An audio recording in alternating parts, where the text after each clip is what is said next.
What up, Brad fans? Has the cabin fever set in? Are you going crazy? Stir crazy? Has isolation, social distancing, quarantine due to the coronavirus pandemic driven you mad yet? Well, that's the theme of this episode is isolation, features of isolation, what it does to the human body, how have people dealt with it, how do people deal with it, what can you do to deal with it?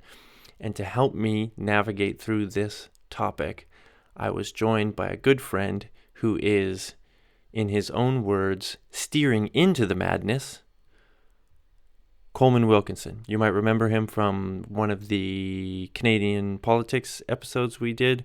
He is a good friend of the show. He is better known by his Instagram handle at Lionel Steele, which is filled with great content right now. While Coleman is in isolation, he's really turned to social media to reach out to people, to connect, and it's really great stuff. So I recommend that. And we went through, like I said, the features of isolation, what you can expect, how to get through it. We had our own brand, of course, of silly nonsense advice, but as usual, it's researched. We do research. So if you are feeling, the sting of isolation, starting to feel a little like you're getting down on yourself a little bit, whether it's financial anxiety, because of the economics of this whole thing, or just being away from friends and family and stuff, do check out the website, twobradforyou.wordpress.com, because I will post links to all of the stuff, all of the websites and articles I found about this topic that may have some helpful information for you. So go to the website or check out our Twitter at twobradforyou. As always, our Instagram at twobradforyou. Check out Coleman at Lionel Steele. Get in touch with us. We want to hear from you. Let us know how you're doing, and let us know what you think of the show. Follow it on whatever platform you're getting podcasts. Rate it, comment, subscribe. Please do all of that. It would be very, very helpful. And with that, I bring to you an episode about isolation, cabin fever, and madness with my good friend, Coleman Wilkinson. My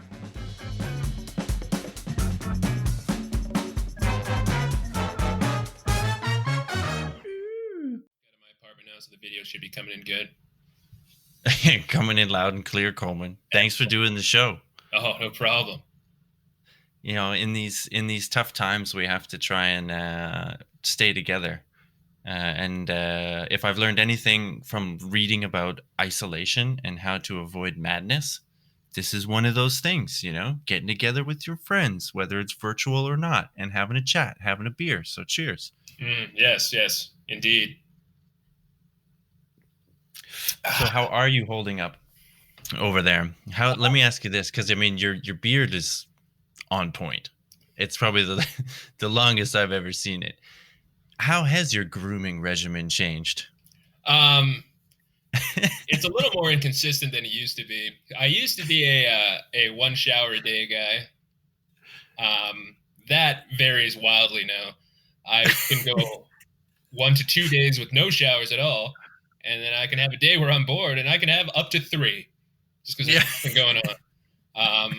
So you got to be able to adapt with the times. I did trim my beard yesterday because I wanted to look professional for my media appearances. I see. You do know that this is a podcast and not a video show, right? People can hear, though. People can hear. I looked like a crackhead Grizzly Adams yesterday. Now I'm looking a lot more presentable, feeling a lot more presentable. Excited to talk about the current events. Yeah. Well, I think one of the things that I've noticed in group chats and stuff with folks back home, this isn't so much a European issue, is people realizing how much their deodorant was actually doing. Oh, yeah, I can see that. Once you stop using it, being like, really? That's my natural smell? It's not good. It's not good at all. So a lot of people, this is the longest stretch of at home they've had. I I had one of these stretches last year, so I know all about this stuff. I know what Mhm. a man that hasn't showered for 2 days and hasn't worn deodorant can smell like. It's not good. It's not good at all. It's not good for your psyche. Well, yeah, okay. So this is an issue, right? Isolation, loneliness, the stress, this kind of thing. Um, and I thought, hey, who would be best to be able to comment on this than my good friend Coleman? You know, you're alone, right? You know what it's like to hear the echo of your own footsteps always in your house. Mm-hmm. The problem is when you hear the echoes of others' footsteps. You're like, ooh, we got problems now. Well, and I will say that your your Instagram has been absolutely on fire with the cooking lessons, and from Mm, what I understand, your cooking has actually been on fire this morning. So yes. it goes hand in hand, Mm-hmm. and we'll get to that as a way of like coping with the madness, learning a new skill or something like this. But I just wanted to give a props to the Instagram because it's Oh, been yeah. top notch. I'll just plug it. It's at Lionel Steele, all one word. It started as a home brewing Instagram account, and it has taken several violent left turns since then. But I think I bring good content to the people. It's I lose a lot of followers, a lot of people that signed up for one thing, and now I'm delivering something completely different. So Well, they just didn't learn to pivot. They got to pivot with you yeah, you got to pivot when you're. times, man. Yeah, that's right. Well, and it seems like for me anyway, I'm just enjoying the classic tale of a man slowly losing his mind, a Yeah, la The Shining or something like that. I'm really living in the belly of a whale right now. All right. Well, I figured, like you're my friend Coleman. I worry about you there all alone, dealing with your own thoughts, thinking about what could have been, what might be, that can get grating, I'm sure. Hmm. So I thought like what I would do is I could run down some of the like a checklist. We can go through we can go through a checklist This is good. just to see how we're doing. And I guess I'm not immune to this either. I have my lovely wife Teresa here, so I have somebody, not like you. I've got a broom with a human face. Like, what else do I need? Right. What's the name again? Jerry. Jerry. Well, Jerry, I'm a little disappointed Jerry hasn't joined us for this podcast, but Jerry's chilling in the back. He likes to have his own space. Oh, you guys are having issues, are you? Oh, no one's sweeping the floor anymore that Jerry showed up. All right. Well, what should we? I guess I don't know. Let's run down, the features of isolation because actually, it's a pretty well studied phenomenon. Whether it's solitary confinement or space exploration in general is actually like a rich source of isolation literature. But there's main features, and I mean some of the isolation when you talk about explorers and stuff like that, they use isolation, but I'm kind of like, is it really? Because there's still like a team. There's still like a small team of people. Yeah, okay, they're isolated, trapped in the frozen Antarctic or something like this, facing imminent peril. But it's like you're not alone. So I mean, really, you've got it way worse. Yes, I do have it worse than early explorers and astronauts. I mean, you're a hero in my books, Coleman. That's for sure. I'm the monkey they shot into self-isolation space just to see what happens. You're the Sputnik monkey. Exactly. Canadian Sputnik monkey. Well, the first feature of isolation that we all need to recognize and be wary of is, of course, boredom. Naturally, right? Yeah. And so I'm not sure what you're doing to stave off boredom. Pacing around your cage, apartment is not, a good sign. No. But that's number one. So I guess we'll get to the remedies after, but we'll just go through the features. So boredom, watch out for boredom. This is something that we're going to have to contend with. Poor sleep. How's your sleep cycle been? I sleep very well. It And when it often. happens, it's hard to say. there's no schedule. I do sleep for like 8 to 12 hours at a time. Sometimes that's at 10 p.m. Sometimes that's at 4 a.m. It's hard to say. Yeah, okay. Well, this doesn't bode well for the routine aspect of staying sane, but okay. But poor sleep. Poor sleep is a feature of isolation that we need to watch out for. For NASA, for the astronauts, they talk about being in a noisy environment. So I imagine there's like shift work or something, or maybe space is noisy. I don't know, or the space station is noisy or something like that. So having like a being in isolation and then having noises interrupting, this would go to the sleep and stuff. So I don't know. My apartment's on a quiet little street, so I don't have too much problem with noise. There's been some kids. Uh, That's kind of annoying, but I have noise is okay for. I've had my apartment's on the second floor over top of a parkade that's largely cement, and for the last week they've been jackhammering in it every day for like 10-minute intervals, like every couple hours. They'll just start jackhammering. Um, I think it's happened all week. Has it been something I imagined? We don't know. There's really no way to tell. I haven't been down there to find out. But yeah, no noise can be a problem. Okay, all right. Well, we'll get to hallucinations in a bit. Noise. Okay, here's the last one that we'll talk about: features of isolation. Lack of fresh food and variety. So this was a problem for astronauts. I don't know. We're still allowed to go to grocery stores and stuff like that. I don't know. How's your diet? Has your diet changed? Um, it's probably gotten a bit better actually. I don't eat out Mm. anymore. Uh, Mm. a lot of eggs. A lot of eggs. Like a shocking amount of eggs. um, I made some old fashions the other day with an orange slice in them, so I got some Okay. fruit there. Diet's probably gotten a bit better. We don't have the food shortages yet. Hmm. Right. Yeah. Yeah. Yeah. So lack of fresh food. Yeah, we can still get fresh food. That's good. Although, what's with are people still buying up all the pasta where you're at? Yeah, pasta goes pretty quick. I panic bought a thing of whole wheat spaghetti the other day just because it was like the only thing left. I don't even really like pasta. I make pasta every now and then, but I certainly don't eat it all the time. Yeah. Yeah. Yeah. But that's the thing. So it's like I'm wondering. It's like why are people still buying it? Like we're now like here in Germany. This is now like week 4 or 5 of this, and it's like if you're still buying copious amounts of pasta, like what are you doing?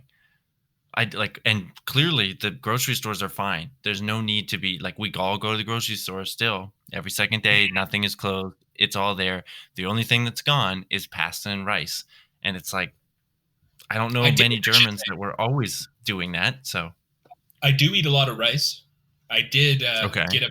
I did get a big bag of the whole grain rice.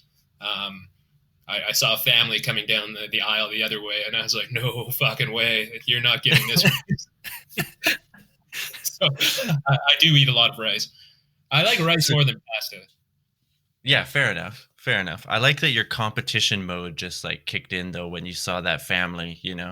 Oh, Of I am going to survive this. It's my only goal. I've told everyone my only goal in this is to survive. If I do die, I want it stated very specifically at my funeral that I did not want to die young. I wanted to live. So I will not let a hungry family, get in between me and my giant bag of rice. you're in the shopping aisle, you see those hungry faces moving down the aisle from the opposite direction, a stressed out mother perhaps Hmm. wondering what's she going to do to feed these kids over this next long pandemic. And there's Coleman, and that's the image that shoots him into action. Yeah, that's when I start thinking on my feet. I was like, this family of dirty people wearing burlap sacks and bread bags on their shoes are going to get to this rice before I did. No, thank you. There's no way their sickly bodies can keep up with me while I run away with this giant, Yeah. factory-sized bag of rice Well, that I those have no business buying as a single man living alone. burlap sacks probably were full of root vegetables at some point. They should be eating those. All right, good. Well, I mean, okay. So you got the food. It's not Mhm. fresh food, but that was what my whole point with all this. It's like the produce is never sold out. We're never out of produce. We're never out of fresh fruit and vegetables here. Just fucking pasta and what I presume also, I haven't looked, but frozen freezer schnitzels. I assume those are going to be hard to come by, but I don't know the availability of freezer schnitzels here. That does sound like a sex move of some sort. But we do have a lot of produce. I did get some bananas the other day, but they're like lime green. You can tell like people are buying a lot of bananas. Like that's the only. Everything else is kind of just there still. Yeah. I kind of thought that like, produce would like, they would have to start lowering the prices because no one's buying it. And they just have like excess produce because bread, eggs, pasta, rice, that's gone. All gone. I can get all the produce I want. Well, that's what everyone knows how to cook. Is just stuff involving that because it's super easy. No one knows how to cook with no one knows how to saute vegetables or anything like that. That's like the easiest thing in the world to do. You just put it in a pan. These are pandemic times, man. It's these people aren't thinking clearly. Pandemic times. Get your pan out and put some vegetables in it. Ooh, I don't like that one. No. It was a reach. It was a reach. Boo. Boo. Jerry doesn't like that one either. No, he's shaking his head. Oh, yeah. Well, Jerry can just head right back into the closet as far as I'm concerned. Started on that. All right. So fresh food. So that's kind of what we need to watch out for isolation. Boredom, poor sleep, noisy environment's not going to help. Lack of fresh food and variety. So I guess that's the other thing is variety, keeping it interesting, food-wise. Yes. And yeah, I mean, yeah, my diet hasn't really changed that much either. I think I probably, maybe better because I'm not eating out as much. Although I did have pizza 2 of the 3 days of this weekend. So. But was some of that leftover pizza? Or is it like 2 different pizzas? No, that's 2 different pizzas. There's no leftover pizza in our house. Therese really packs down the pizza. we pizza each. Easy. We're easy. Not a problem. But you got to support those small businesses. Exactly, right? Okay, so here's the important things. Here's what we need to look out for from a physical perspective. Because, I don't know if you knew this, but isolation actually has physical effects on your body, not just mental effects. So, first, high blood pressure. How's your blood pressure? I don't know. I have no idea. It could be high. Could be low. It's hard to say. I bet it's high. Yes. If I had to guess, my blood pressure's high. It's kind of a coin flip situation. I'm going to guess it's high. Yeah, I don't even know how you would check that, to be honest. You got to put your hand in the thing, right? Your wrist? You're motioning for your wrist, as you said. You got to put your hand on the thing. I haven't been to a doctor in a very long time. I should say that before. Just cards on the table. I have no idea the physical health that I'm in right now. Yeah. I've heard legend of how you take your blood pressure. I assumed it involved the wrist and putting it in something. Apparently, I'm wrong. I thought you meant like you check your pulse. Oh, no. No. That's what I thought you were talking about. But you're talking about those like when you go to the drugstore and there's the cuff. You put your arm in the cuff, like if you go to Shoppers or something. Mm-hmm. Yeah, you can't do that now though. I'm sure they've closed down the blood pressure checker things. I mean, those were really for senior citizens anyway, right? Mm-hmm. Well, maybe I needed to be doing it.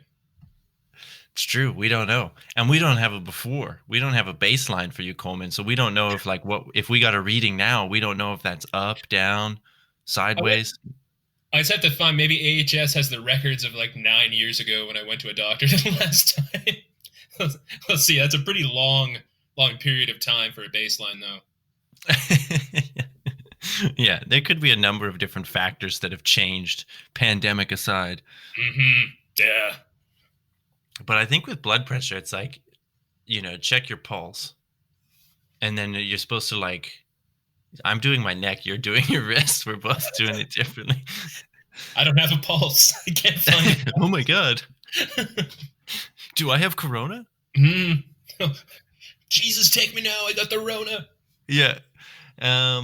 No, I think it's like, I don't know. You're supposed to do it and then count. Wait, you need a stopwatch because you have to count beats per minute or something like that. And then, yeah. Anyway, this is, I'm sure, riveting for listeners. two dum-dums trying to figure out. Way to take a pulse, just call in right now. Numbers at the bottom of the screen. And we'll test the pulses quick. Yeah, or I want to know if you were listening to this and were screaming at your speakers, "You idiots! This is how you." That person's isolation's not treating that person well if they're screaming at their speakers listening to this. Yeah, that's true. Yeah, calm down. Yeah, chill out. It's gonna be okay. The first 5 things. Yeah. Watch your blood pressure if you're screaming at your speakers right now. That guy's got high blood pressure. I assume it's a guy. It's gotta be. Gotta be.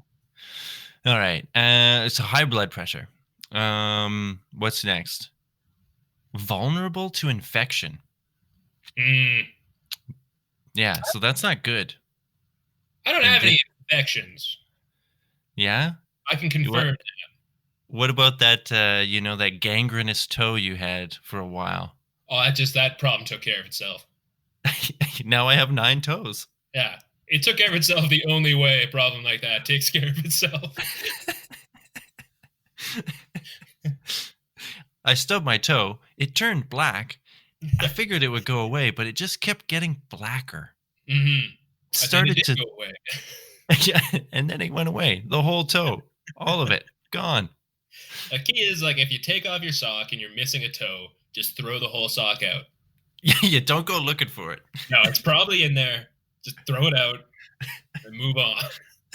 You got plenty of toes. Yeah, make sure it's a really well-sealed garbage bin because the rats will go for the toe. Mm-hmm. Oh, they love toes. Rats love toes. Dumpster rats will go for the toe, so be careful. Although we don't have rats here, but the bears love the toes. It's raccoons. I imagine some manner of alley snake. An alley snake. Northern Alberta's famous for their snakes, right? Those alley snakes. All right. Vulnerable to infection. That one surprised me, but apparently it's like your isolation messes with your immune system.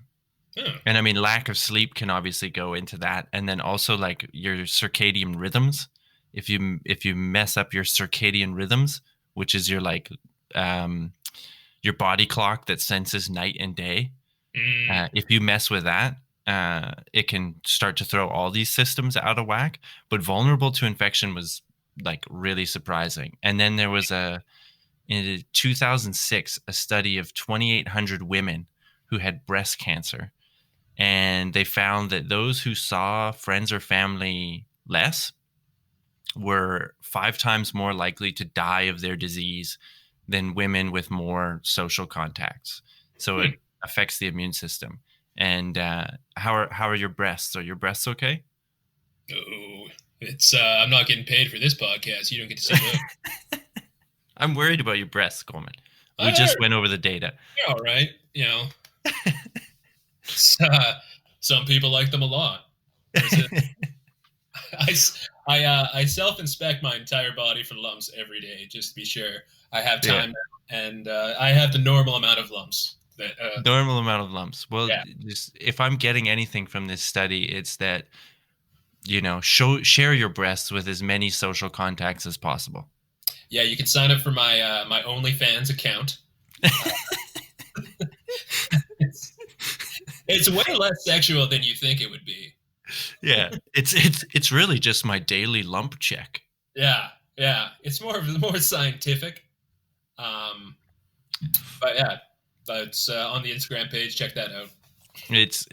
Well, let's not go scientific, maybe a bit much. Let's just say it's like exploratory. That's probably a good way to put it. There's not a lot of scientific basis for anything that I do. All right, watching out for infection, but so far you're good. So far, I'm good. What else do we see here? Increased risk of dementia and Alzheimer's. Memory games. Have you been testing your memory games? No, I have not been testing my memory games. But Maybe something you might want to think about. The pandemic has only been going on for a couple days now, so my my memory has been pretty solid, I think. It's what day is it? What day is it now? my memory's rock solid. I'm not worried about that. Yeah, increased dementia, Alzheimer's. Psychologists at the University of Chicago and Ohio State University have shown that people who are socially isolated develop changes in their immune system. So we talked about that, vulnerable to infection. But this leads to chronic inflammation. Doesn't that sound fun? That does sound. I have had problems with chronic inflammation before. When my ankles swelled up in Bonnaroo that one time. I do remember that. It looked like you had elephant's feet. Yeah, it's that wasn't good. I'll keep an eye out for that one. Stay off my feet a little bit. I think there might have been other factors at Bonnaroo that contributed to the massive swelling of your ankles. You're telling me that a man that survives off nothing but tap water, beer, and pepperoni pizzas in 35-degree heat for like 4 straight days is going to have health problems? Yeah, who's standing all day long. And chain smoking at the time, too. Chain smoking the entire time.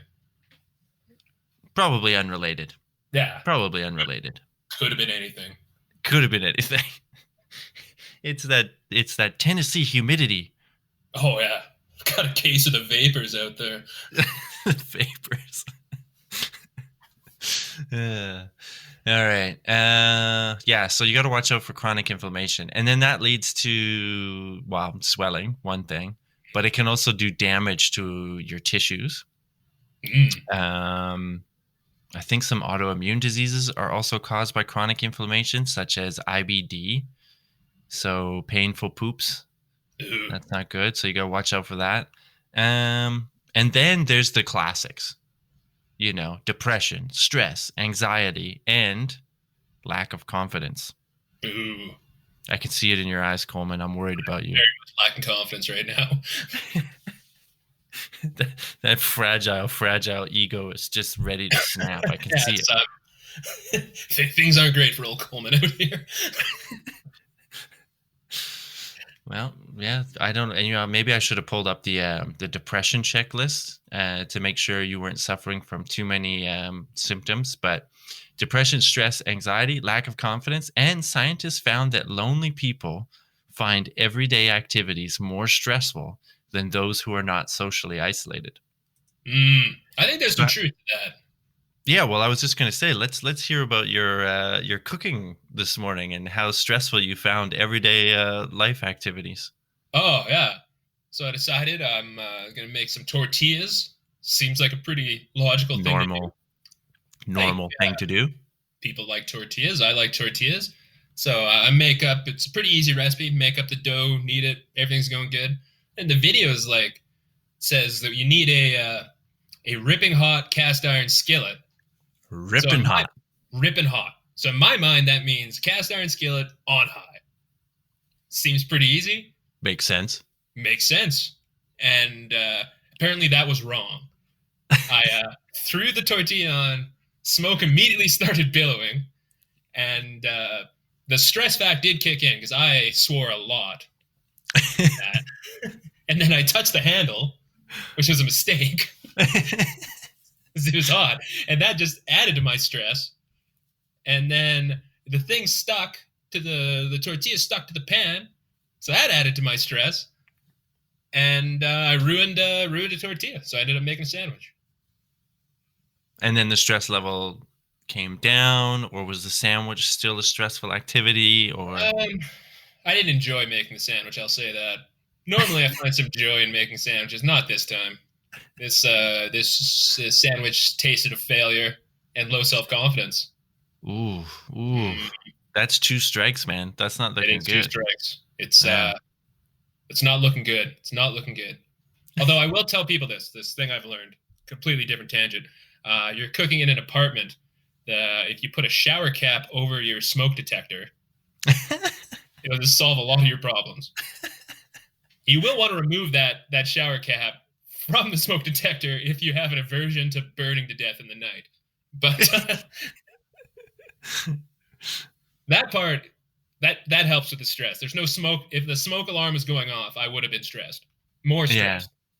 If the smoke alarm, if you had not put the shower cap on the smoke alarm this morning, I imagine what I'd be seeing in the background is a bunch of wires hanging out of your roof, where a smoke alarm may or may not have been forcefully removed from it.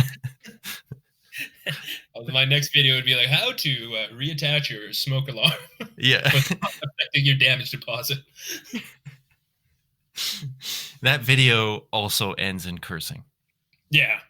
And it learns like how to turn off the fuse box to your smoke detector when you're reattaching it. How to treat electrical burns in the age of a pandemic. I'm sure the hospital will be happy to see me.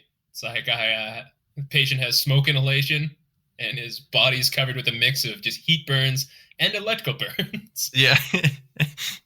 There's a greasy tortilla stuck somewhere on his body. His skin all looks like burnt tortillas. Well, this is okay. Here's a tangent. How many weird, like home accidents are happening right now with people at home, like with the boredom? Like how many like random emergency, room calls are going on right now where it's like, don't ask any questions, but my roommate's got something stuck up his ass. And it wasn't a lot of stuff, a lot of smooth objects are going places that they shouldn't go. Smooth or otherwise, there's got to be a number of things where it's just like, look, we don't want you to come into the emergency room because you might get the SARS too. But what we're going to say is take a hot bath, try to relax, and see if it comes out naturally. Yeah, your body's designed to push this stuff out. Yeah. But if it's been 3 days and you still haven't seen your toothbrush, maybe go in. You know what? We'll send a team to you. Can you socially distance, say, if you got your neighbor to come over and your face was facing the other way? Could they not reach in that end? Basically, the question is, would you contract COVID-19 by removing a toothbrush from an infected person's ass? Yeah, from like a fart to the face. That's the question that needs to be asked right now. Yeah. Answer? Maybe. You might. It has been found, SARS-2 virus, COVID virus, has been found in feces. Oh. And they don't know like how much of it, like if it's infectious when it's coming out in the poop, but they've found the virus particles in the poop. And so it was like it's a potential route of transmission, the old fecal oral route. And then they were also looking at potentially monitoring the waste system for the virus. And then you would know like if a town or a city has it, because you're just shifting through the poop. Everyone's poop. So if we've learned anything today, is that if you are removing a Your lodged neighbors. your neighbor's toothbrush from his ass, wear a glove, and then immediately dispose of the glove, and then wash your hands. Yeah. Maybe this is stuff you would do anyway, but it can't hurt to say again. It's true. In these strange times, wear a glove.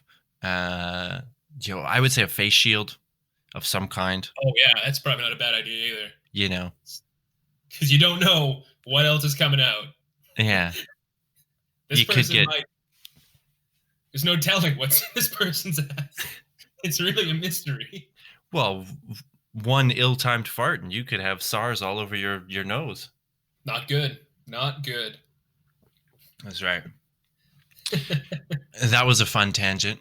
Yeah. But you got to imagine that there's got to be like also too just like random, household injuries, like people being like, I mean, for instance, us, we're like, oh, we have time now. Let's do all the home improvement stuff that you want to do, So we're like painting and stuff like this. But how many people are now like bored with nothing to do? Maybe haven't tackled a skill saw or a drill in ever, and are now like, you know what? This is a good time to redo the deck. I imagine that, there's going to be some fingers lost. Yeah. In this thing, I would imagine. At least a few. And then what do you do? Because you can't go to the emergency room.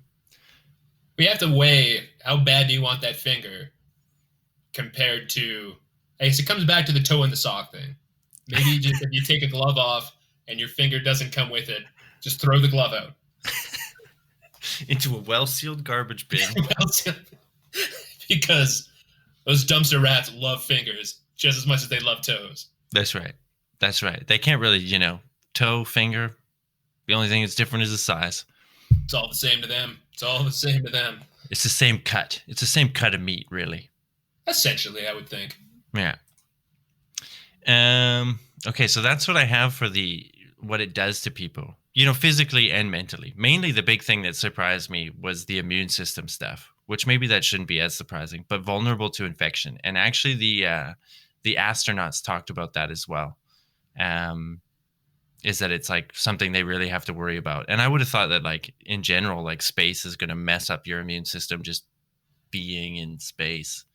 But isolation, it's actually, it can mess with your immune system. So what do we do about this?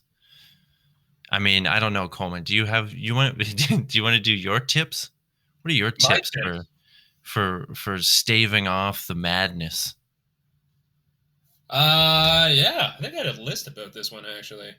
Ooh, is this like a famous Coleman list? Yes. Famous Lionel Steele at Lionel Steele? Yeah, at Lionel Steele. I haven't done a list in a while. I came up with a list about this stuff. All right, let's hear it. Do we want to do our best? Who am I? Should I be Paul Schaefer and you do the Letterman? Yeah. You do Paul Schaefer. What is a Paul Schaefer impersonation? I think you bit off a lot that you could chew. I know. I just did. Hey there, Coleman. Let's hear a list. Why not? Let's get a list.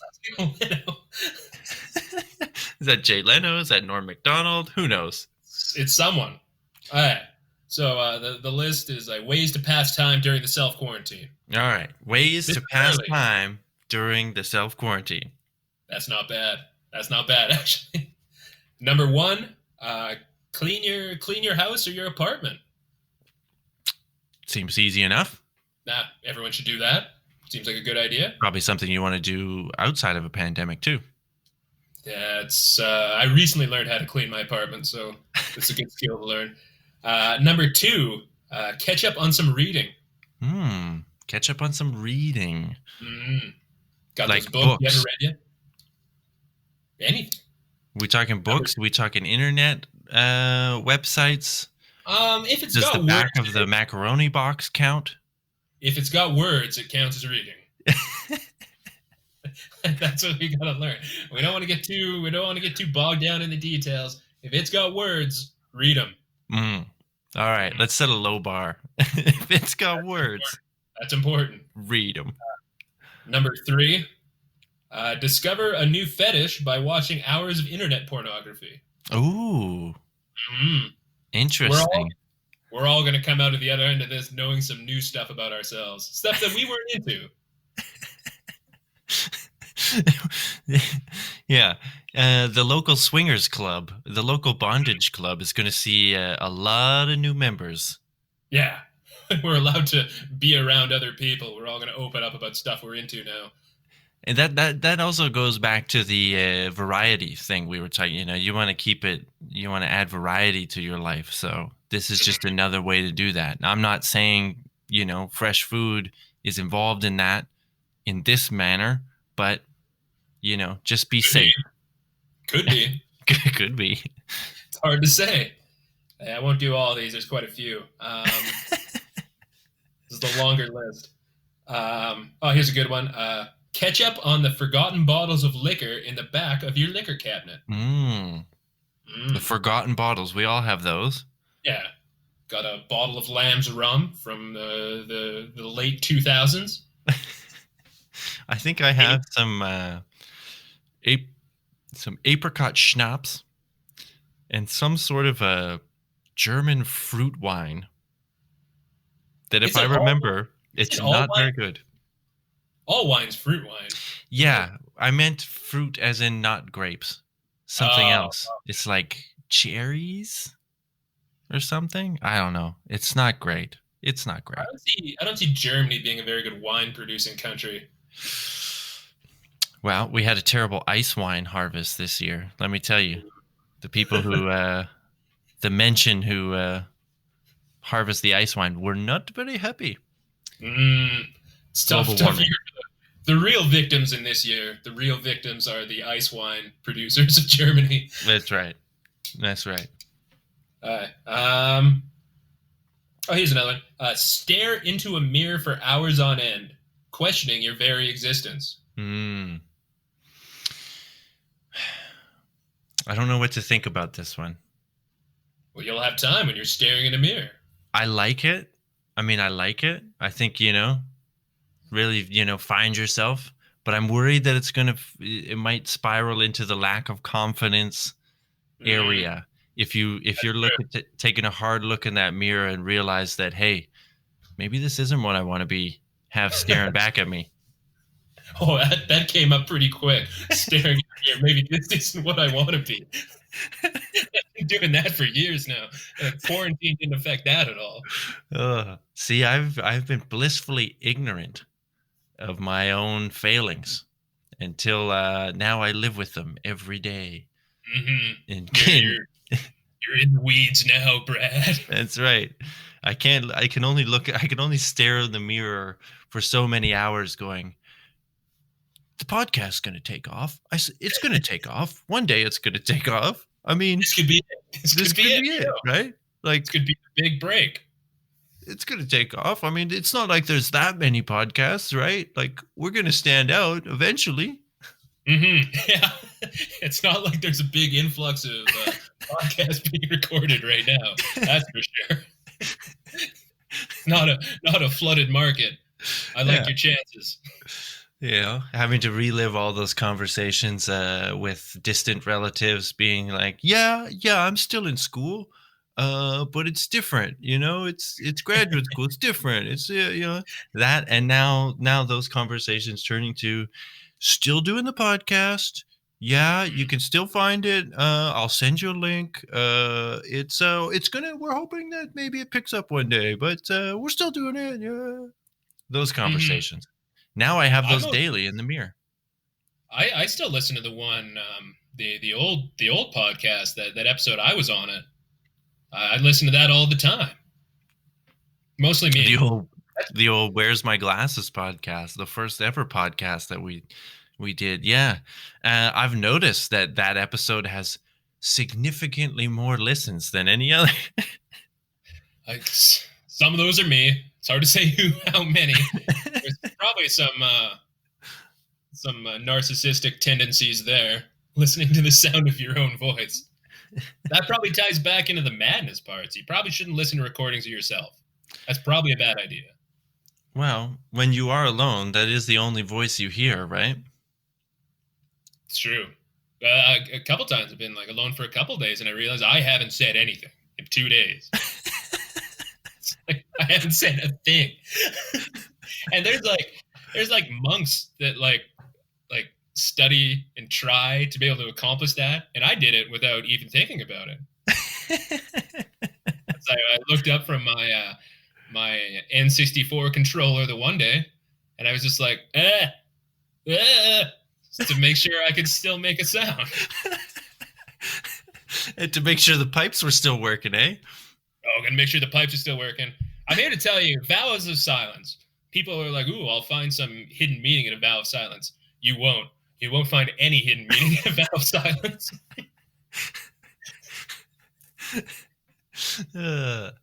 Oh, okay. Well, that was a really, informative list. I'm glad I'm going to start doing a couple of those,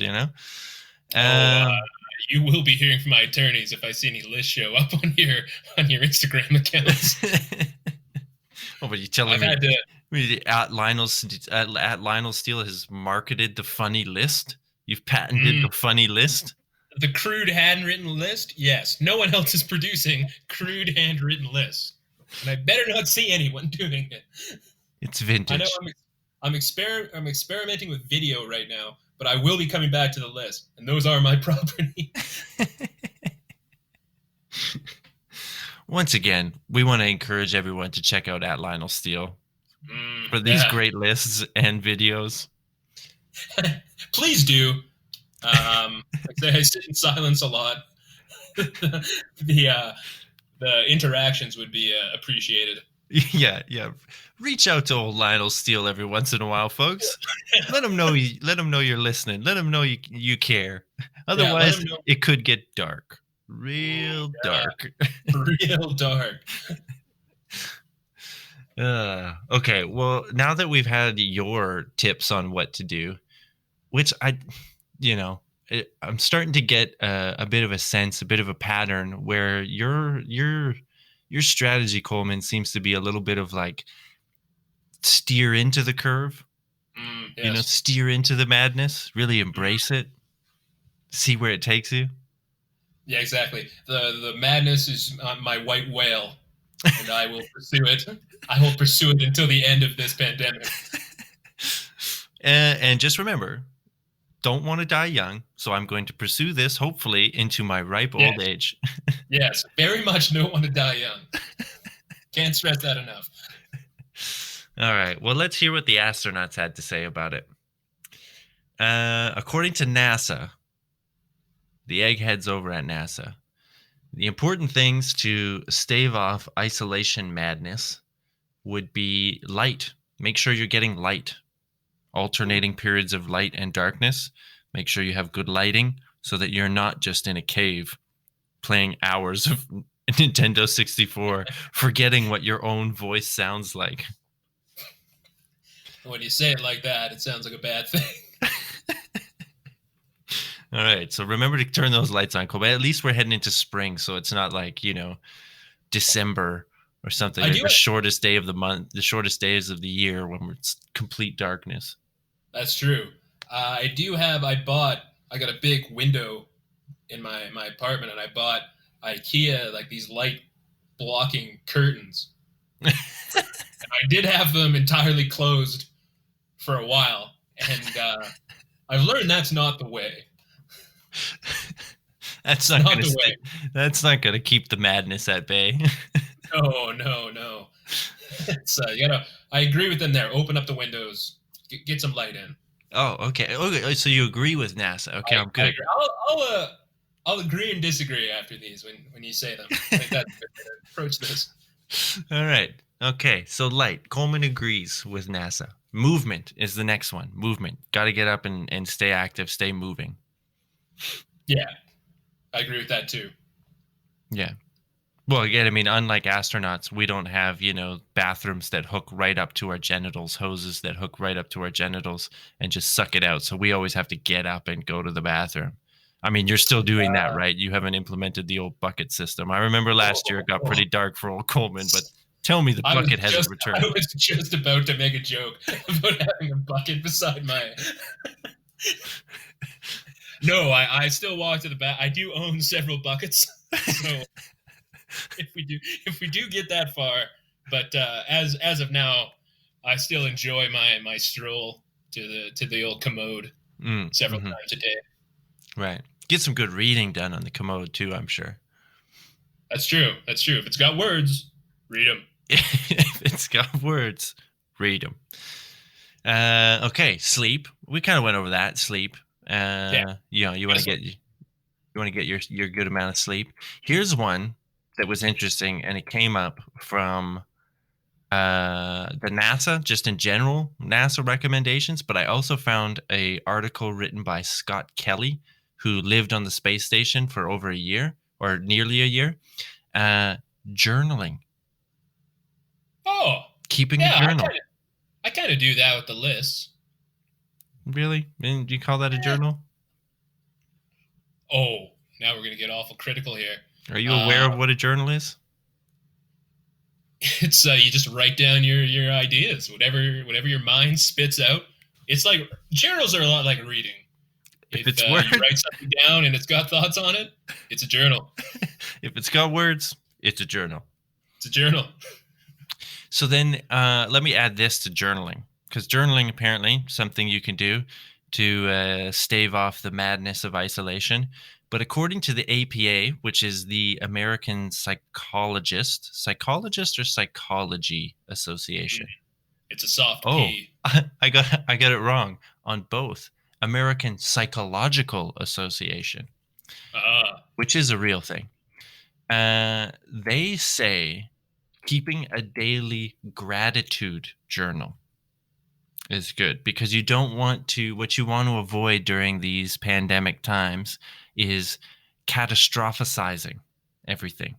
So getting too, overwhelmed with the doom and gloom, the impending collapse of the toilet paper supply chain, the potential lack of pasta and rice. You don't want to get upset about having younger, fitter, bearded gentlemen stealing rice that was meant for you and your family. So you want to. That'd be a real shame if that happened to someone. Be a real shame if it happened, but all I could say to that is step your game up. It's a jungle out there. It's a jungle out there. But so we wanted to, the American Psychological Association says that we want to, avoid dwelling so much on the catastrophe and these big things. So maybe when you're doing your journal, turn that into a daily gratitude journal.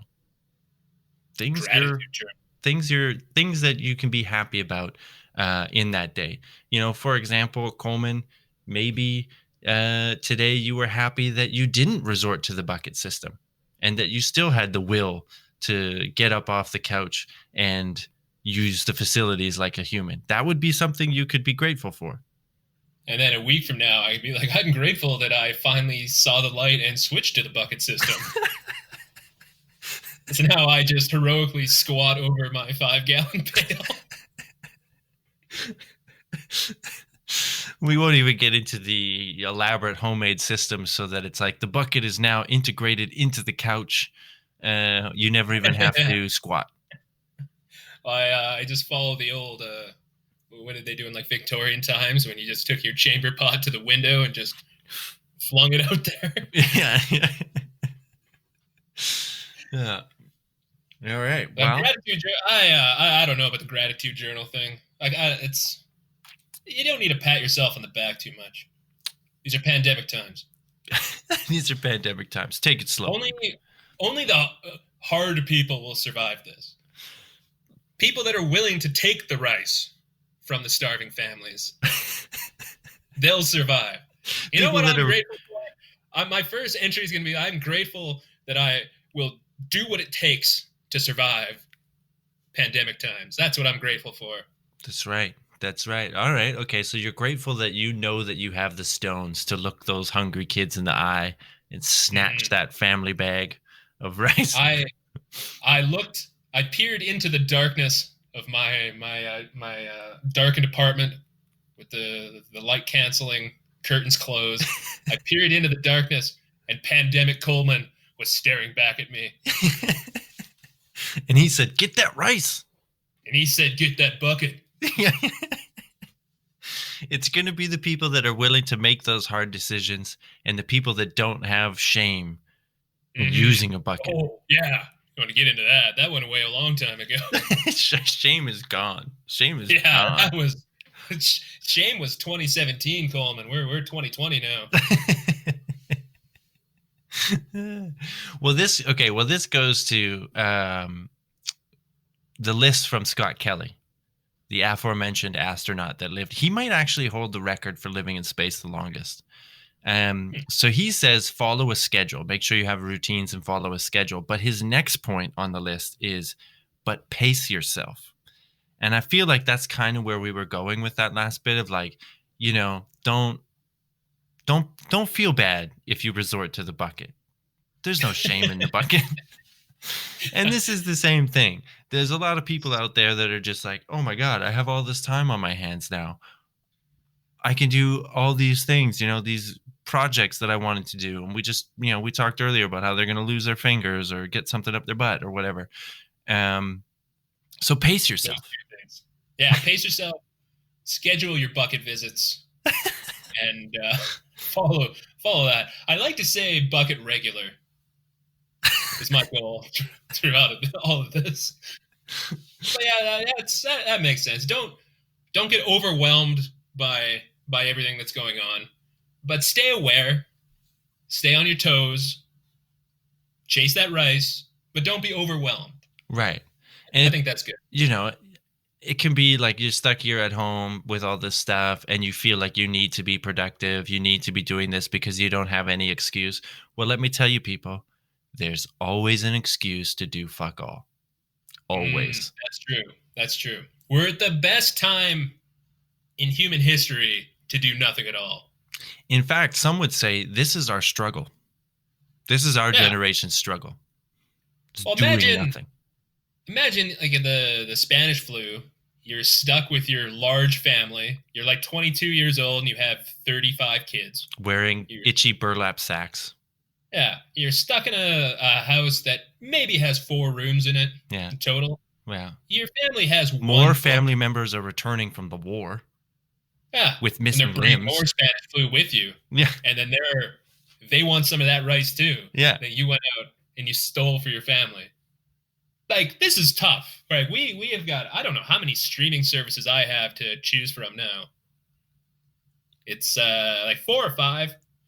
I mean, I just watched The Office on all of them, but like, it isn't that bad. We're better prepared to handle this than any other time in history. Yeah, than any other generation, really.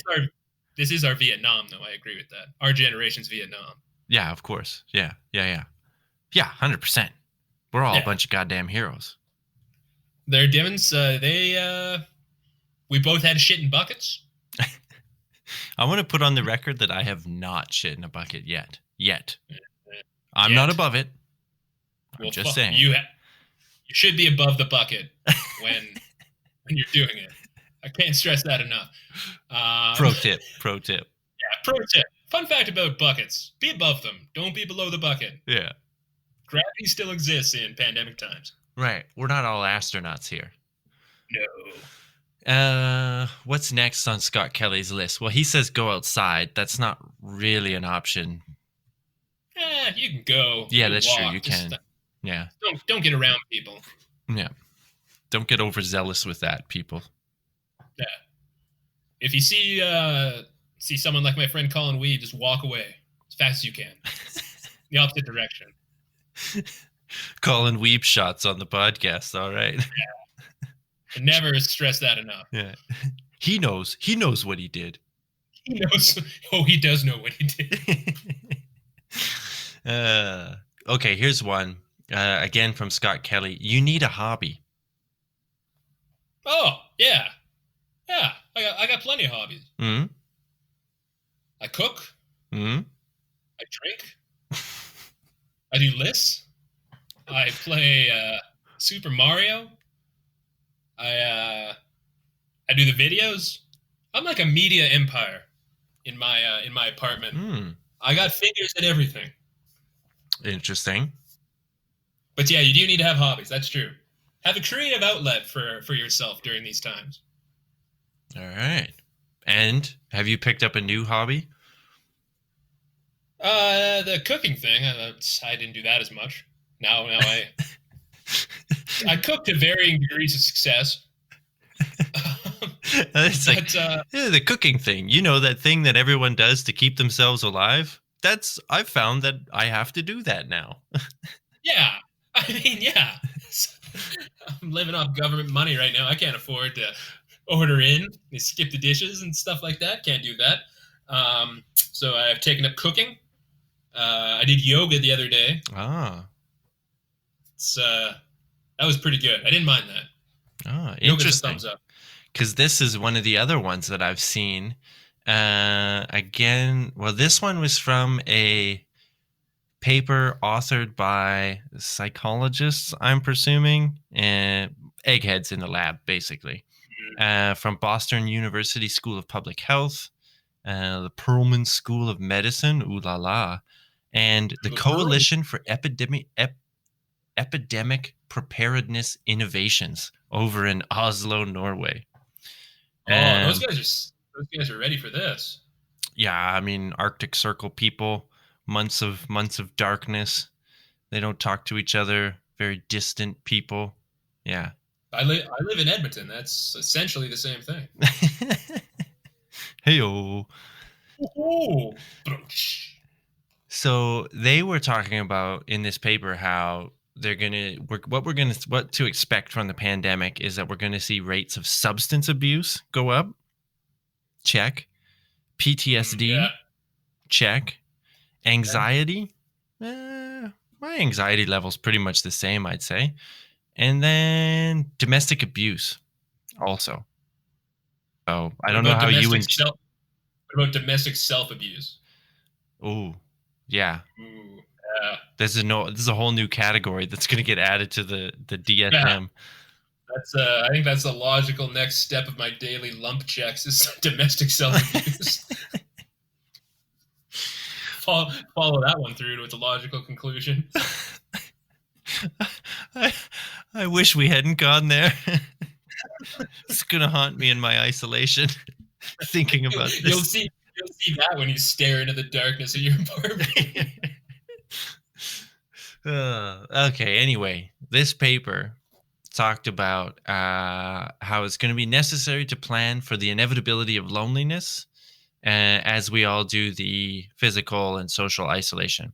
But what they said was that having digital meeting places, substituting so still getting contact. And this was also echoed by the astronauts saying that like getting that video conferencing contact or whatever is good. It's better than text. So anything with audio or video is better than just texting people. But they said in this paper I was just talking about, they said digital meeting places like yoga, gyms, churches can all keep a regular schedule and have people come in virtually. And I thought, oh, hey, this is, Coleman, how many churches, yoga studios, and gyms were you a part of before the pandemic? I was outside the windows of a lot of yoga studios. No, I don't know if that counts. We're just kidding about that, obviously. No reason to look at that any further. I think there's a lot of validity to that. A lot of people are like, I've been invited to go like on those Zoom chat things. Mm-hmm. I haven't done it, so I don't really want to see anyone. But, I can see how it would help people doing stuff like that. You definitely should go to an online church instead of an actual church right now. You fucking lunatics out there. Yeah. We're talking to you, Southern U.S. Yeah. And I love the Southern U.S., don't get me wrong. They speak my language, but they got to stay out of churches. Like, it's just ridiculous. Yeah. Not to politicize this. But, yeah. And work out on Zoom. Yeah, sure. Go ahead. All right. Well, and then that way you keep your regular schedule too, right? Like if you were always going to the gym or for a class or for a yoga class or something, then you can keep your regular schedule. So that's a bonus as well. I've invited by a few people to do. You can do like these online games on Zoom. Mm. And my problem with those is the same problem I always had with board game nights. They're boring. Is that they're just stupid. Like board games, it's basically just me a short rant about me about how much I hate board games. All right, let's hear it. You just sit around and you always have the one guy that's reading the rules, and then you have the one guy that just asks questions about the rules, and then you spend 40 minutes doing that, and then you start a game that sucks anyway. Mm. And then stop at the board games and the little drawing games. Same. I didn't know what that was. It's a little drawing. Stupid. Don't do it. And this is, Coleman, I think one of the reasons that you're such a pro at social isolation. You've been doing it to yourself for years. I am ahead of the curve on this. I will not do drawing games. I'm out on drawing games. Out entirely. All right. Words are what we need, people. If it's words, it's reading. I can't agree more. All right, what's next on our list here? We just did yoga classes, staying connected. Here's one. Okay, here's the next group of experts that I wanted to bring into this. I kind of alluded to it a little bit before. The dudes that were stuck in the Antarctic or Arctic, the Arctic explorers. I think we have something we could learn from them. You know, the famous Shackleton expedition, 1915. They were trapped in the Arctic ice. Here's what the captain of the ship Endurance had to say about isolation and being stranded. Keep busy, no idle hands. Do not let those hands stay idle. That's true. But don't let them get too busy. Because you could go blind. Go on. This is something that there was another expedition by I don't know his rank. My apologies to Edward Perry from the 1820s Arctic expedition looking for the Northwest Passage. Oh no, I do know his rank, Captain Edward Perry, good for him. One of Britain's finest Arctic explorers. So he went as far as, when his team was trapped in the ice, as the ships often were, went as far as staging full-scale theatrical productions to keep the men occupied. So Perry's, what they were dubbed was the Perry's Royal Arctic Theatre.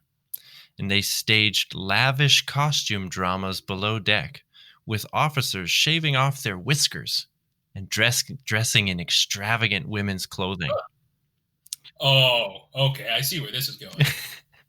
Yeah, I mean, it's idle hands, man. You just don't want to, First, it's for show. First, we're just dressing up to do this performance. We all know where it's going, but anyway. It was like 1812. It was a different time. Where is it going? I don't get it. Oh, it's a bunch of shenanigans, I guess you could say. Below deck? That sounds like a bar. That sounds like a bar I once visited. That is a bar in Calgary. Yeah, there's a lot of men with shaved whiskers dressed in extravagant clothing. I spent a lot of time clean shaven in a dress in that bar. That's a story for a different day. That's a fans only podcast. Yeah, that's an OnlyFans one. I'll go through that one. Yeah. No, so what they said, basically the captains of ships that were stuck in ice, what we can learn from them is cosplay, drag, and keeping busy. I agree. Yeah. My videos kind of skew towards the theatrics. I can see where he's coming from on this. All right. I wore a captain's hat in one. Just makes sense, yeah. This is a good idea. All right. Well, so we got Coleman's approval. I just thought it was interesting. But I mean, again, like I said, like they have each other. They have a crew, right? Like to stay, with. But even with people, if it's a group of people isolated, and this is what some of the NASA research showed too, is that it's like, it doesn't matter if you're alone or you're a group of people isolated. It all starts to break down very quickly if you don't follow some of these things. And, you know, when it's just you alone in your apartment, sure, steer into the madness, whatever works for you, right? But when you're a group, let's say you're stuck in the Arctic, or you're in a, roommate situation during a pandemic where you got to live with some people that, you get along with fine in normal times, when you're kind of coming and going at different hours of the day, so you never really have to see them. But when you're all stuck there together in this place, and the walls start creeping in, they get smaller and smaller. And the voices. All I can speak of is how I would be if I was stuck in a roommate situation or with a family. It wouldn't be good. It wouldn't be good at all. I'd be taking all the rice. Yeah, I totally would be taking all the rice. It's like these people weren't out there on the front lines getting this rice. Why do they get any of it? I can't imagine what someone is doing if they're stuck in a roommate situation. And some of these people like 4 to 5 roommates in their house. Yeah. I don't have a lot of advice for them other than to say that just do your best. Don't do anything and I think that's what you're getting at. Don't do anything that I suggested you do. Do the opposite. Do the opposite. Open the windows. Yeah. Get that fresh air rolling. Yeah, get that fresh air in. Don't use the bucket system. We should put a caveat on the bucket system. That only is that's a personal use bucket. Yeah. I think society starts breaking down once we start sharing buckets. We're not animals, people. We're not animals. No. We gotta maintain our humanity somehow. That's right. That's using your own bucket. That's right. But I imagine that this is a situation. This is the parallel situation. The team of explorers stuck in the Arctic. I mean, again, they're facing imminent death from starvation, hypothermia, polar bears, penguins. I don't know. Lots of things. Penguins have killed explorers. Well, we don't know because they never come back to tell the story. That's true. We only hear from the people that survived the penguin attacks. Yeah. No one survives a penguin attack. That's why you've never heard of a survival. That's true. Yeah, that's a good point. Penguins have a 100% kill rate. I was ready to mock you, but we don't have any statistics on on penguin attacks. That's right. Yeah. So I mean, these people are facing all those perils, but the parallel would be that you're with a group of people stuck in a place. What do you do? And so, in a lot of these situations, whether it's the, cross-dressing plays or organizing tasks, get your roommates on a strict cleaning schedule. No one's exempt. Everyone from the high-ranking roommate all the way down to the lowest of low-ranking roommates. Everybody takes a turn scrubbing the poop deck. I think any sort of roommate situation is quick, because that's what Lord of the Flies is all about. Mm-hmm. What happens when we try and bring order into the chaos of people living together in pandemic times, essentially. Sure, let's go with it. So it's the hardest thing is getting a pig's head in pandemic times. It's kind of a hard thing to get from your meat counter. I need the head of a pig to establish dominance over the downstairs roommates. Yeah. Don't come up here. That's right. But yeah, I think you'd have to work together. You'd have to do something. I don't. Mm-hmm. All I know is how bad I would be in that situation. I just know the only really insight that I can give to people on this is that I would be horrible in that situation. Arguably, it's better that I'm alone, separated off from society. Let me say this. As someone who is your friend and has only spent at most, 3 nights maybe living in the same building as you, maybe it's a cabin trip or something like this, spending the night when I was down in Lethbridge or something like that, I 100% agree with everything that you just said. Yes. You are better off alone. That's for the safety of others. Mm-hmm. I can just get up to my own devices. There's a lack of judgment in my house that's kind of required for me to be successful. So I agree. I take no offense to that take. Right, and this is why you're like you're not the Arctic explorer working in a team. You're the monkey. You're the Sputnik monkey that gets shot up by himself, because that's it's better that way. That's if I'm known as the Canadian Sputnik monkey of the COVID-19 crisis, I've done my job. All right.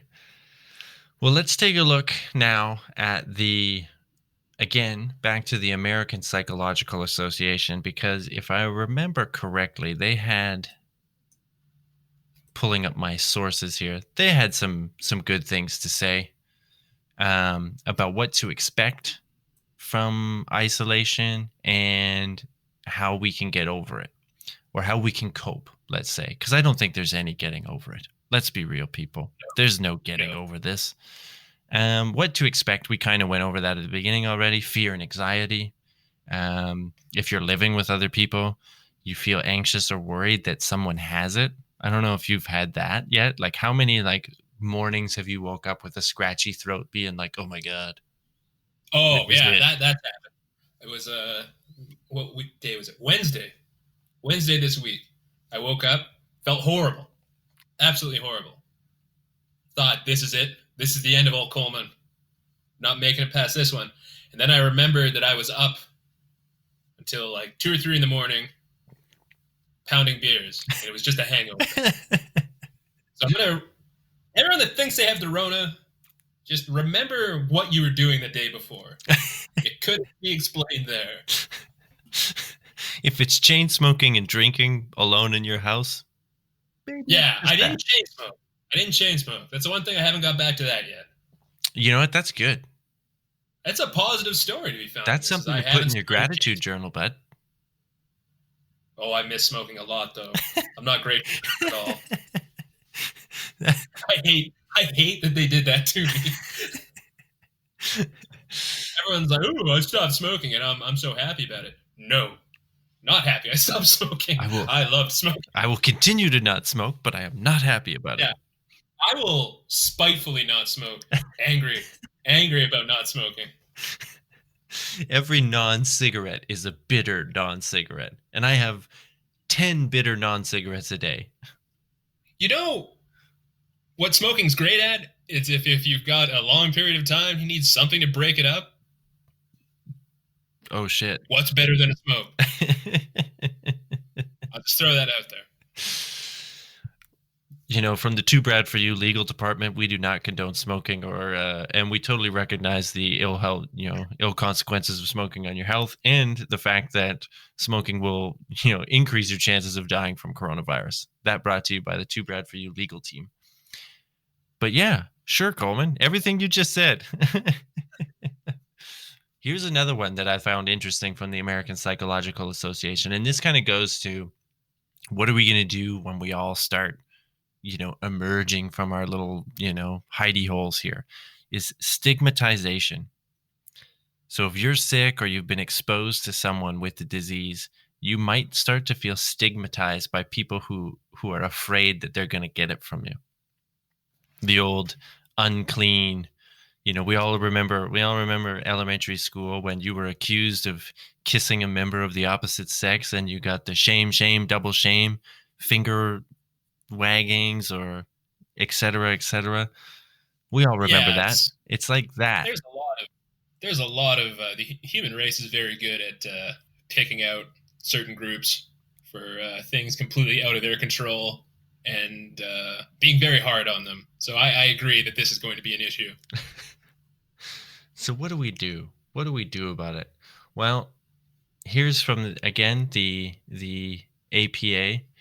Using psychological strategies to manage stress and stay positive. So, examine your worries when you're staring at the mirror. staring into the mirror for the 4th hour straight. Really examine your worries. My eyes are bloodshot and I haven't blinked in 30 minutes. That's what I'm worried about. Have I blinked? What is a blink? Am I talking? Is that my voice? What does my voice sound like? Jerry, get in here. Yeah. Actually, that was one that we didn't talk about, but this is another common feature of isolation is hallucinations and the sense that you're not alone. So the first ever guy to sail around the world by himself in a sailboat described this feeling where he was like, there was someone else on the voyage with me, and he would talk to that person and, like had this whole, interaction with them. Same with the guy who tried to climb Mount Everest by himself. He described scenarios where he was even like sharing food or tea with his invisible companion. And so the psychologists think, the neuroscientists think that the hallucinations themselves come from just a lack of stimulus. So this is again why you want to keep variety in your life, keep routines and stuff like that. Because if you don't have stimulus, your brain actually starts to like create things. So some people that were in like isolation from prison situation or something like this would describe like lights. It would start as like lights in the periphery of their vision, and then they're moving around trying to find the lights. There was one guy, a professional poker player, who made a bet that for $100,000 he would stay in isolation for like 30 days or something like this. He didn't make it, but he described that the room he was in, it was like there was bubbles all over the ceiling, and then at one point the ceiling melted away and revealed like a starry night sky. So you get the real hallucinations, and the sense that some people go a ways out of their way to get high quality hallucinations like that. Yeah, it turns out you just gotta stay alone for 30 days straight. I mean, I got time now. Stay alone for 30 days straight and do permanent damage to your immune system and your mental health. But hey, trippy visuals, bro. Yeah, man. I saw the Starry Night, dude. Yeah. I can see it. You gotta stay. A lot of things that I do every day are to keep myself stimulated. It's like when I put a human face on a broom. That was to stimulate myself. Yeah. Stop me from going crazy. Right. I think back to my point of steering into the skid. Well, and I guess that's kind of just it though, too, right? Is like steering into the skid. But this idea, this hallucination thing, and the having someone else there, so you're like perceiving someone else there, this like ghost or invisible partner, you've just kind of put a face to that. And I mean, Wilson from Castaway, this is exactly what he was doing. And apparently, according to an article I found in Psychology Today, they think, psychologists think that this is just like a healthy coping mechanism. Oh, actually, wait, let me back that up. They talked about this phenomenon in people that had just lost their spouse. So they found that a lot of people who lost their spouse, usually old people who had been used to having that person around, would still talk to them, and they would like have conversations and stuff with them, which seems like a totally like kind of fucked up thing to do. But that was apparently part of the normal grieving process. But I think the same applies to this, is that it's just like, what I'm trying to say is, yes, Coleman, it seemed a little weird at first when you made Jerry. When he showed up on Instagram with you, and it was a pie plate with a face on it connected to a broom. Paper with a human face. Apologies. I don't mean to offend your good friend Jerry. I think he's a real person too, Coleman. I'm not trying to.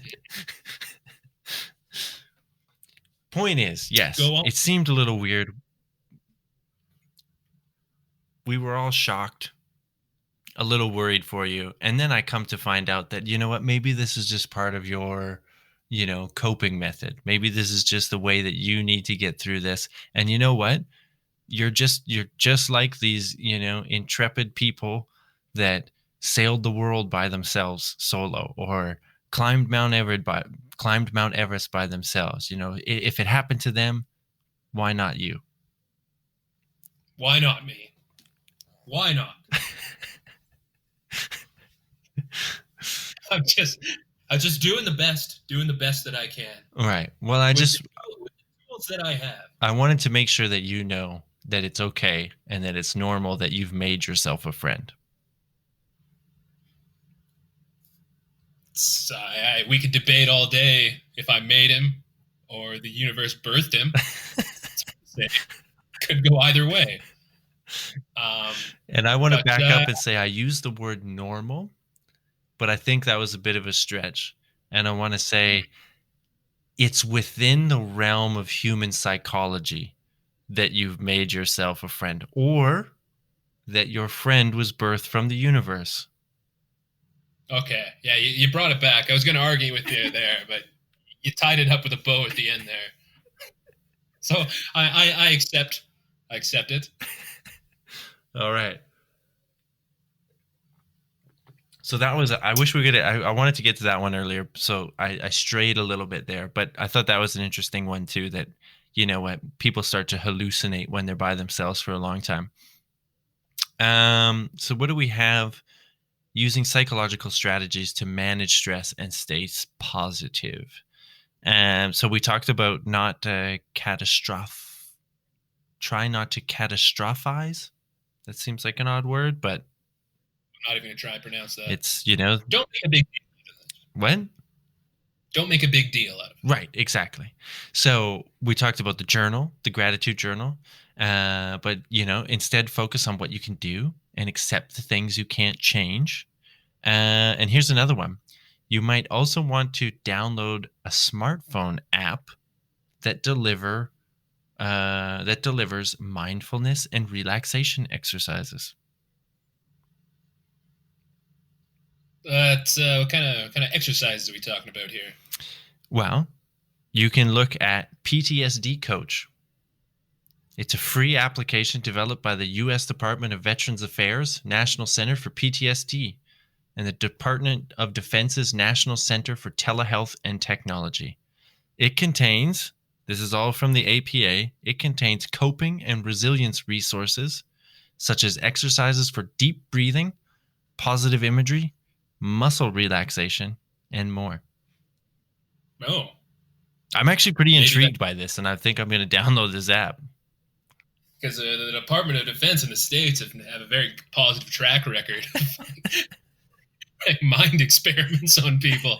They seem like the ones to go.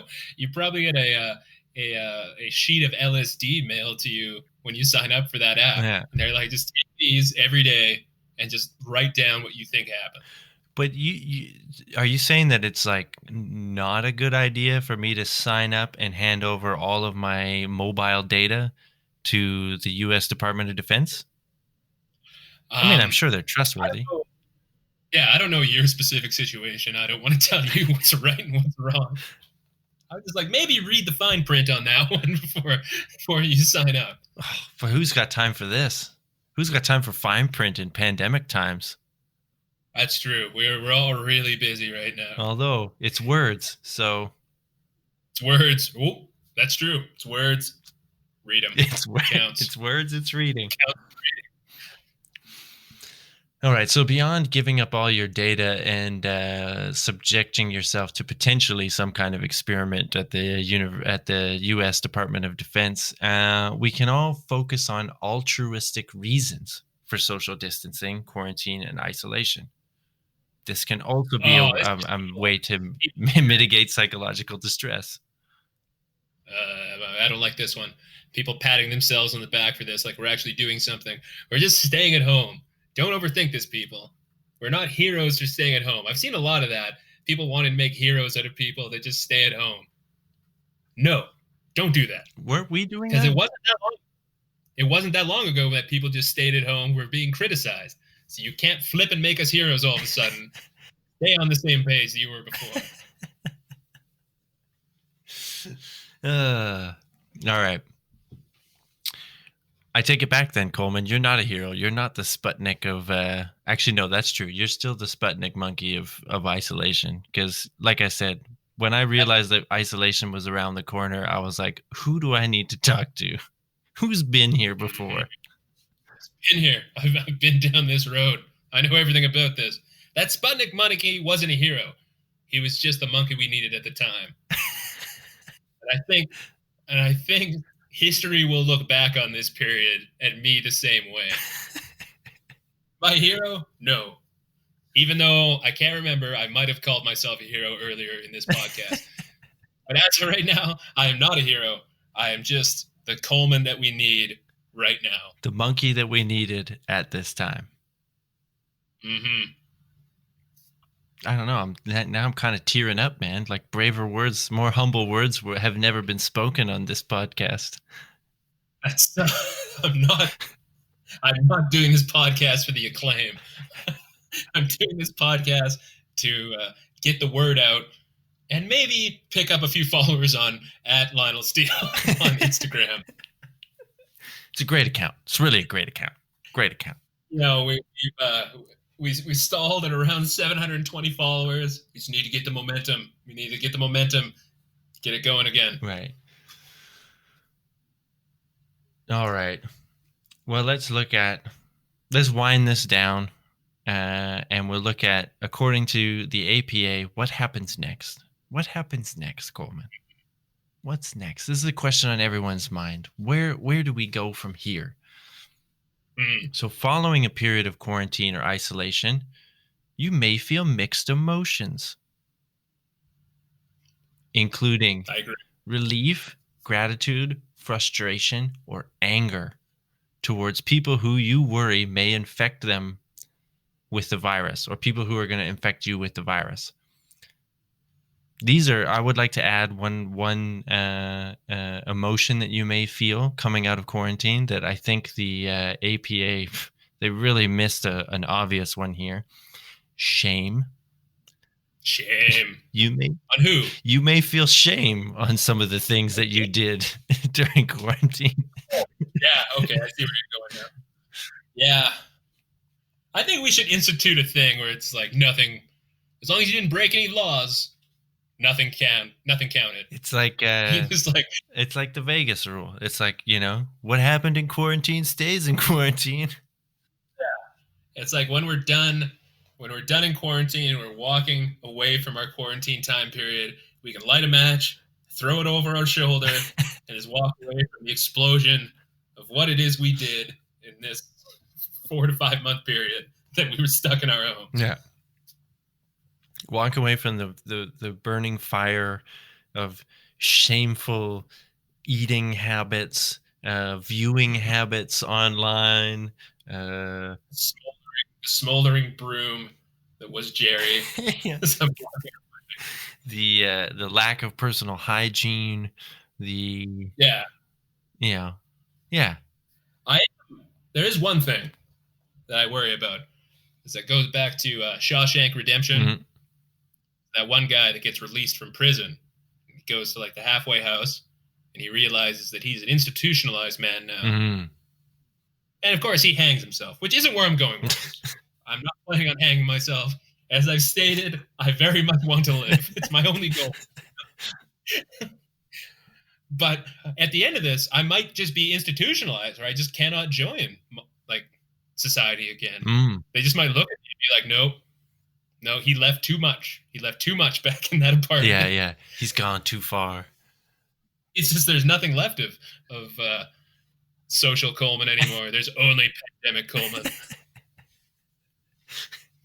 It's like a child that's been raised by wolves or something. You can't bring them back into. You can regain some of the humanity, but not all of it. Yeah, a child that was raised by humans and then lost to wolves, but then the wolves raised him, and then you're trying to bring him back. Can we bring that child back? Right. I think that's the big question we have to ask. It's a good question. And people are wondering about the economic questions about this. What's going to happen to small businesses? Rampant inflation from government stimulus packages. All this is a concern. Am I going to be able to wear pants again after this is over? We don't know. We don't know. Can a man that was friends with a broom go out and do outside sales, which was his old job before he got put on temporary layoff? We don't know. We have no idea. It's going to be tough. What does a man that was friends with a broom talk to a customer about? I'm open to ideas right now. It's a good thing to work on. It's going to be difficult when interacting with business colleagues and or customers that had actual human contact during the pandemic. It's going to be tough to lead with. So what did you name your broom during the pandemic? Yeah. How fast did you stop showering during times? How did you get the smell out of your bucket during pandemic times? And I think that's the problem. That's the big question for me personally coming out of this, is how do I reintegrate back into society after being institutionalized, essentially? And this is it, Coleman. This is the question. This is another one of the great experiments that's happening right now with the pandemic. Like you said, the economic situation, the health situation, all of these things are, unprecedented for our time. But you're asking the hard-hitting questions, the big questions. How many people were friends with their brooms? Only time will tell. How many people will be unable to don normal work clothing anymore and will show up in sweatpants? Will we accept that? I think the business world is in for a real shakeup. It has to be. It has to be. I can't go back. I can't go back. I've been gone too long. I've been out in the wilderness too long. I've been stuck in my ship in the metaphorical ice float that is my apartment. Staging wonderful plays for me and my broom for too long. And I knew that we, at the end of this podcast, that we weren't going to have any answers. And that's what worries me. That's what worries me. There's just more questions out in the future. Well, there's one thing that this podcast has always maintained, and that is you will find no answers here. No answers. Only questions. Only questions. Only questions and odd tidbits and facts. I will say, I do research these facts and tidbits, so they are valid. However, no answers. Let me repeat, no answers. And that's where we'll leave it. What happens next, friends, is yet to be determined. I think what we can learn is we get a few tips, on what to do. Words, read them. I think that was a big one that came through. Bucket if you have to. Stay on top of your bucket. Stay on top of the bucket. That's really a life lesson. Just stay on top of your bucket. And get some sleep, keep your routines, and try to stay connected. What more can you do? We're all in this together, except for Coleman, who is very, very much alone. And the only thing I would recommend to people is when you're making your own tortillas, use a non-stick frying pan. There we have it. Thank you so much, people, for listening. Hopefully that brought a smile to your face, brought some information to your noggin. As always, check out our Twitter and Instagram at 2BradForYou. Hit me up on any of those platforms at bvanparadon. I would love to know what you think of the show and hear any of your comments, criticisms, topics you want to have covered. So again, at 2BradForYou or at bvanparadon. Like I mentioned off the top, you can go to our website, 2bradforyou.wordpress.com, and see some links for the resources I use to find out all about isolation, and they may be helpful if you're having trouble with isolation. Thank you so much, everybody, for listening to the show.